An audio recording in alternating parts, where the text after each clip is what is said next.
अगर आप लोग ने भी क्रेडिट बी एप्लीकेशन से लोन ले रखा है और उसका रिपेमेंट नहीं करते हैं, इन केस में आपके साथ क्या क्या हो सकते हैं, बहुत सारे सवालों का यहाँ पे हम लोग ने जवाब लेकर के आया है। तो यहाँ पे आपको 10 से 15 सवाल देखने को मिलेंगे यहाँ पे, और उसके सारे सारे आप ही लोग के सवाल हैं और उसके जवाब हम लोग देने वाले हैं इस वीडियो में। क्रेडिट बी एप्लीकेशन को लेकर के आप लोग के जितने भी सवाल है इस वीडियो में हम लोग बताने वाले हैं। तो स्टार्टिंग से लेके एंड तक जरूर देखिए। अगर आप लोग को इसमें प्रॉब्लम आ रहे हैं वो एप्लीकेशन से, या हो सकता है कि आप लोग ये वीडियो ना देखें तो आपको प्रॉब्लम फेस करना पड़ सके, तो स्टार्टिंग से लेके एंड तक ये वीडियो जरूर देखिएगा, जिससे आप लोग को बहुत फायदा होने वाला है। तो चलिए स्वागत कर लेते हैं आपका हमारे इस चैनल लोन असिस्ट इंडिया पे, जहाँ पे आपको लोन के रिगार्डिंग सारे कंटेंट देखने मिलने वाले हैं। तो बहुत सारे क्वेश्चन हैं, तो उसके एक एक करके हम जवाब देने वाले हैं। तो पहला क्वेश्चन है कि क्या आपके ऊपर लीगल एक्शन होगा। तो लीगल एक्शन लेकर के क्रेडिट बी का क्या ये है बता देते हैं। ये जो लीगल एक्शन है, कोई भी एनबीएफसी एप्लीकेशन लीगल एक्शन नहीं लेती है, ये आप लोग जान लीजिए। ये सिर्फ एक धमकाने या आपको डराने का एक इन लोग का ट्रिक रहता है, कि जिससे आप लोग को डरा धमका करके किसी तरह आपका पेमेंट ले ले, बोल करके कि आपके ऊपर लीगल एक्शन वगैरह होगा, ये बोल करके सिर्फ आप लोग से पैसा निकलवाने का इन लोग का ट्रिक रहता है, और कुछ नहीं रहता। यहाँ पे दूसरा सवाल है, क्या आपको जेल होगी। तो यहाँ पे जेल की क्या सच्चाई है मैं बता देता हूँ। यहाँ पे अगर आप लोग ने कोई भी फ्रॉड डॉक्यूमेंट दे करके लोन अगर नहीं लिया है, तब आपके ऊपर कोई भी जेल या एफआईआर दर्ज नहीं होने वाले हैं, ये आप लोग जान लीजिए। क्योंकि यहाँ पे लोन लेना क्राइम केस कभी भी नहीं होता है इंडिया लॉ के अकॉर्डिंग, जो कि लोन लेना कभी भी क्रिमिनल केस नहीं होता। तो यहाँ पे आपको ना कोई एफआईआर होगा ना कोई जेल होगा। अब तीसरा सवाल है, आपके सिविल स्कोर पर क्या इंपैक्ट पड़ेगा। तो सिविल स्कोर जो जैसे आप लोग का जो ड्यू डेट रहता है, उस ड्यू डेट पे आप लोग रिपेमेंट नहीं करते हैं, तब आपका अगले ही दिन से ये लोग क्या करते हैं, क्रेडिट पे एप्लीकेशंस जो भी, या फिर एनबीएफसी एप्लीकेशंस, कोई भी क्रेडिट भी या एनबीएफसी कोई भी एप्लीकेशन आप लोग का सिविल डाउन करना स्टार्ट कर देती है, जिसपे सिविल पे आप लोग को बैड इंपैक्ट पड़ता है और आपका सिविल डाउन होता है। अगर आपका सिविल डाउन हो रहा है तो आप लोग को फ्यूचर में कोई भी एप्लीकेशन या बैंक से लोन लेना बहुत ज्यादा मुश्किल हो जाएगा। अगर आप लोग इसको बचाना चाहते हैं तो जल्द से जल्द इनका रिपेमेंट कर दें, तो आप लोग फ्यूचर में कोई भी अगर लोन लेना चाहें तो लोन ले सकते हैं। अदरवाइज अगर आप लोग इन लोग का रिपेमेंट नहीं करते हैं तो ये आप लोग का सिविल स्कोर डाउन कर देंगे, और सिविल पे स्कोर पे एक बैड इंपैक्ट आपका पड़ जाएगा।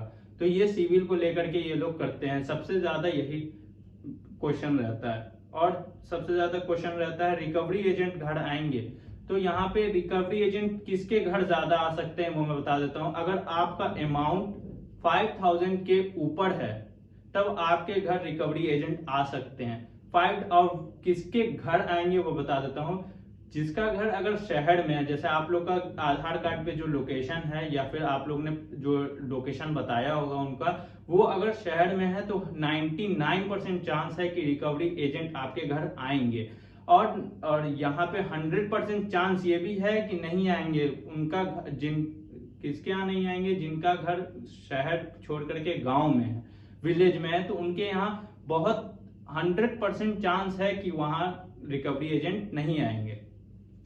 तो और यहाँ बात कर लेते हैं, आएंगे अगर तो क्या करना। रिकवरी एजेंट अगर आपके घर आते हैं तो आपको क्या करना होगा। सिंपली जब भी आपके घर रिकवरी एजेंट आए तो उनसे दो चीज का आपको डिमांड करना है। सबसे पहले आईडी प्रूफ का डिमांड करना है, और कंपनी आईडी का डिमांड करना है, और दूसरा ऑथराइज लेटर उनसे मांगना है। तो और ये दो अगर आप लोग मांगते हैं, अगर वो लोग देते हैं, तो आप लोग को समझ जाना है ये रिकवरी एजेंट डायरेक्ट कंपनी से आए। ऐसे क्या होता है, ऐसे तो डायरेक्ट कंपनी से तो कभी आते नहीं है, क्योंकि ये जो क्रेडिट बी कंपनी है उनका जो ब्रांच है वो 1 से 2 जगह है इंडिया में, और ज्यादा जगह नहीं है। तो ये लोग क्या करते हैं, आपके कोई भी नियर भी जो भी लोन रिकवरी एजेंसीज होती हैं वहां आपका डेटा देती है, और उनको बोलते हैं कि जा करके लोन रिकवर करें उनके घर से, और उनसे लोन अगर रिकवर कर लेते हैं वो लोग, तो आप उन लोग को उनके ऊपर कमीशन मिलता है। तो उस कमीशन को लेने के लिए ये लोग आप लोग के घर पहुंच जाते हैं। और यहाँ आरबीआई सख्त मना करती है रिकवरी एजेंट को भेजने के लिए, पर ये लोग एप्लीकेशन क्या होते हैं कि रिकवरी एजेंट भेजते हैं और वो लोग इलीगल तरह से अपना रिकवरी करा रहे हैं। तो यहाँ पे आपके घर जब भी रिकवरी एजेंट आते हैं तो रिकवरी एजेंट को आप जब भी घर आए तो आप लोग को वीडियो रिकॉर्डिंग ऑन रखना है और वीडियो रिकॉर्डिंग ऑन पे ये 2 सवाल करना है और ये 2 चीज आप लोग को मांगना है। पहला, आप लोग को उनको कंपनी का आईडी मांगना है और दूसरा आपको उनसे ऑथराइज लेटर मांगना है। वे 2 अगर आप मांगते हैं, अगर वो देने में असक्षम है तो आप लोग भी बोलिएगा कि आपके पास एक अच्छा प्रूफ नहीं है कि आप लोग क्रेडिट बी एप्लीकेशन से आए हैं, तो मैं आपका रिपेमेंट कैसे करूं, आप पे कैसे भरोसा करूं। ये आप लोग चाहे कुछ भी बोल लीजिए, हमको भरोसा नहीं होगा। तो आप लोग को 2 चीज मांगना है, अगर वो देते हैं तो ठीक है, अदरवाइज अगर वो लोग दिखा भी देते हैं और आपके पास उस टाइम पेमेंट नहीं है तो आप सिंपली बोलिए कि मेरे पास अभी पैसे नहीं है, मेरे पास जब पैसे होंगे मैं डायरेक्ट कंपनी पे कांटेक्ट करके उनको रिपेमेंट कर दूंगा, मुझे वक्त चाहिए। और मैंने या फिर आप लोग ने अगर वक्त नहीं मांगा तो वक्त मांग लीजिए, जाकर के ईमेल वगैरह करके कंपनी से वक्त मांग लीजिए, तो वहां से आप वक्त मांग सकते हैं। रिकवरी एजेंट अगर आपके घर आए तो ये 2 चीज आप लोग को करना है। अब छठा क्वेश्चन है, कॉल का रिस्पांस देना है या नहीं। अगर देना है तो कितना कॉल का रिस्पांस दे और क्या रिस्पांस दे। तो कॉल का रिस्पांस की बात यहाँ आई, तो कॉल के रिस्पांस आप लोग को 1 से 2 बार दे देना है। जितना ज्यादा बात कीजिएगा आप लोग उतना आप लोग टेंशन में हो जाइएगा, क्योंकि ये लोग जितना आप लोग इनसे जितना बात कीजिएगा वो लोग आपके ऊपर उतना ही दबाव बनाते जाएंगे। अगर आप जितना इनसे कम बात कीजिएगा उतना ही आपके लिए अच्छा होगा और आपका जो माइंड होगा वो एक जगह फोकस रहेगा, ना कि टेंशन में रहेगा। तो यहाँ पे बात कर लिए कितने कॉल का रिस्पांस मैंने बता दिया और क्या रिस्पांस देना है आप लोग को ये जान लीजिए।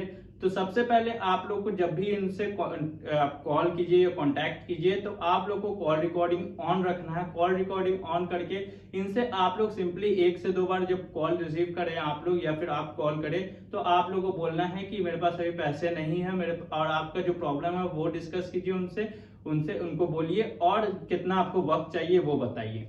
सिंपली ये सब बात बोलना है और इसके एक्स्ट्रा आपको कुछ नहीं बोलना है। अगर कंपनी सही में हो वक्त दे तो अच्छी बात है, नहीं दे तो आप लोग को इसके बाद रिस्पॉन्स करने की जरूरत नहीं। अब 7वां सवाल होता है, लीगल नोटिस या मैसेज का क्या सच है, इससे क्या होगा।